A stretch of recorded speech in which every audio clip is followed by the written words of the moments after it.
Hello again, Pastor Carnie here. You've heard me say several times, both in video and from the pulpit, that we're to love God, to love people, and to serve the world. So where do we fit in that mix? How do we take an honest assessment of exactly where we are in our relationship with God? Do we need somebody else to tell us? The answer to that is no. The Bible tells us clearly that we are to examine ourselves to see exactly where we are in our relationship with God.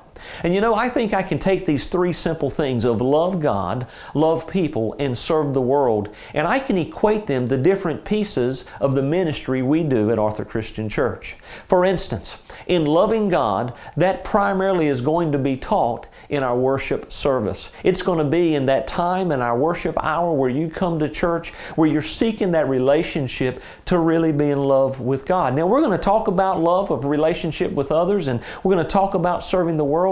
But the truth is, if all you do is come to the worship hour, then you're still at that point of getting in your relationship of loving God.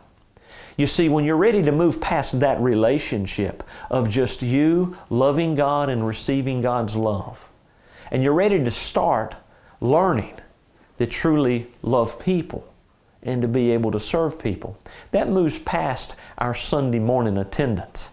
That moves into discipleship and learning and fellowship such as our Sunday school and our Sunday nights and our Wednesday night small groups.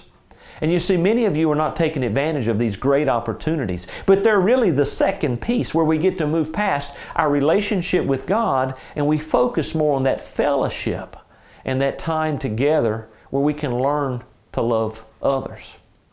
And again, I'll just tell you, until we know how to love God and receive His love, and until we learn what Scripture tells us and how we're expected to be able to love and form relationships and have fellowship and prayer time with our brothers and sisters in Christ through loving others, only then can we get into the Great Commission in which Jesus is called. All of our mission focus, all of our evangelism. Where are you at in this equation? I think you can examine yourself. Are you stuck just in a relationship of loving God and learning to receive His love? Have you moved past that? Are you in that point of where you're trying to learn to truly love people through fellowship and relationships together? Or are you past both of those and putting it all together where you're trying to perform that Great Commission because you understand God's love and you understand how it is that we're to love others?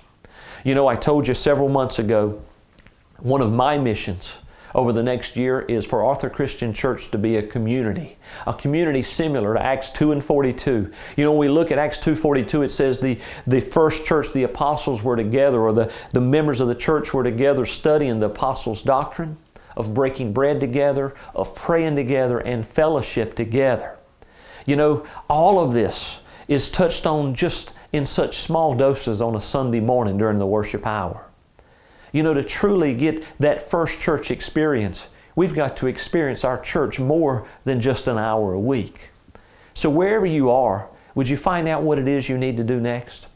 Would you find out if Sunday school or Sunday night or Wednesday night studies is the next place for your spiritual growth so you can move in this equation? Because understand, it is just that simple. Love God, receive God's love.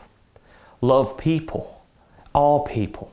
Learn to have that relationship because of the love of God that I can fellowship, I can pray with, I can be with all people. And then let's learn to serve the world together. God bless you.